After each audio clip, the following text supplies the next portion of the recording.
الحمد لله رب العالمين، والصلاة والسلام على نبينا محمد وآله وصحبه ومن تبعهم بإحسان إلى يوم لقائه. للأسف الشديد كما رأيتم في المينياتور ذاك القبر الغريب الذي نسجت حوله وبنيت عليه خرافات وأساطير كبيرة جدا جدا عششت في قلوب كثير من الناس، حتى خرج من يحكي العجائب والغرائب التي لا تتصور في عقل سليم. ماذا؟ يقولون بأن هذا القبر أن الطريق يمر من هناك، الطريق المعبد، الطريق السيار، فجاءوا من أجل تحويله، فوقفت الجرافات والزحالات ولن تستطيع أن تمسه، وبمجرد ما وصلت إليه وأرادت المس به انطفأت ووقف محركها ولم تتحرك وابتعدت، وجاء الناس من أجل أن يفعلوا ذلك فلم يستطيعوا.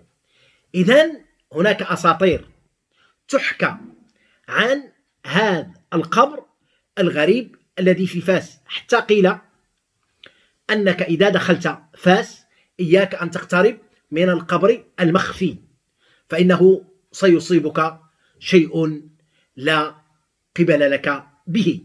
ماذا هناك؟ القبر يبقى قبر، والموتى موتى، خلاص. نحن لا نريد أن نأخذ المفاهيم وحقائق الأشياء هكذا من الهواء. نحن أهل قرآن وأهل دين وأهل شريعة التي جاء فيها وكل شيء فصلناه تفصيلا، وجاء فيها ما تركت شيئا فيه خير لكم إلا أمرتكم به، وما تركت شيئا فيه شر لكم إلا نهيتكم عنه. أمور مضبوطة عندنا محسومة، لا تحتاج إلى لف ولا دوران ولا إلى دوار ولا إلى دوخان. كيف؟ القبر قبر والميت ميتون وانتهت علاقتهما بالدنيا.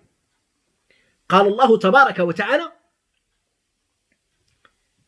إنك لا تسمع الموتى ولا تسمع الصم الدعاء أهدا ولو مدبرين وما أنت بمسمع من في القبور إن أنت إلا نذير.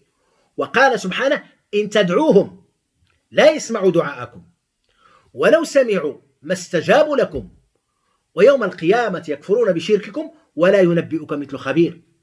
القبر والميت جمال، ليس هنا من حركة ولا سكون ولا فعل ولا قيام ولا تصرف ولا ولا ولا ولا. من يقول بأنك إذا اقتربت من قبر وقع لك وقام بينك ويكون قد يكون هذه الأفعال قد تكون من الشياطين، نعم، لأن الشياطين والجن يفعلون ذلك، وهم يعيشون خاصة في العراء، في الخلوات، نعم، في القبور، في الأودية، في الأماكن القافرة المقفرة، في السحاري، في البراري، وهذه مساكن الشياطين. إذن قد يكون هناك شياطين وقد يكون هناك جن، خاصة من الذين يخافون من هذا ويكون في قلوبهم توجس وهلع ورعب من قبل الجن والشياطين. هنا قد يتسلطون عليه من أجل هذا الخوف والحس والهواجس التي تمتلكه. هنا صح قد يكون ذلك، وهذا حكاه لنا ربنا سبحانه في القرآن، حيث قال: إنه كان رجال من الإنس يعوذون برجال من الجن فزادهم رهقا. قافلة كانت تمشي في واد ولا تبالي، مطمئنة آمنة ذهابا وإيابا. أحد المرات قالت: نعوذ بالله من ساكن هذا الواد، نسلم لساكن هذا الواد، وبدأت تظهر الخوف والتقديس لساكن الواد، فخرج عليهم الشياطين والجن بهذا التصرف الذي صدر منهم. هذا قد يكون. أما دون هذا الميت هو عند الله تبارك وتعالى، لا يدري ماذا في الدنيا وما يحيط حوله ومن السنة أن القبر إذا كان المصلحة راجحة في نقله إلى مكان آخر ينقل، وكثير من القبور جاءت الفتوى من المجالس العلمية بنقلها إلى أمكنة أخرى من أجل مصلحة إما الطريق، إما مؤسسة، إما مشروع خيري، إما بئر، إما واد، إما مصلحة راجحة، ينقل القبر إلى مكان آخر ولا حرج. وهؤلاء يقولون لا تستطيع أن تقترب منه ولا تستطيع أن تفعل. هذه خرافة أيها الأفاضل، لا تصدقونها، خاصة أنها تمس بالعقيدة. وماذا عندنا في هذه الدنيا؟ عندنا عقيدة، عندنا التوحيد. الإنسان الذي ضاع توحيده ضاع دينه وضاعت دنياه وأخراه. اسمعوا بارك الله فيكم، إذا ضاع منك التوحيد، العقيدة الصحيحة التي تتمثل في لا إله إلا الله، أي لا معبود بحق إلا الله، إذا ضاع منك هذا الأصل ضاع دينك وضاع دنياك وضاعت آخرتك. نسأل الله العافية.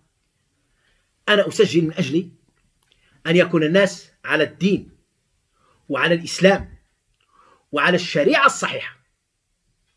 الرسول صلى الله عليه وسلم وجميع الأنبياء والمرسلين جاءوا من أجل علاج هذا الأمر، أي أمر الخرافات والشركيات والأوهام، وربط الناس بربهم وتوحيده وعبادته الصحيحة.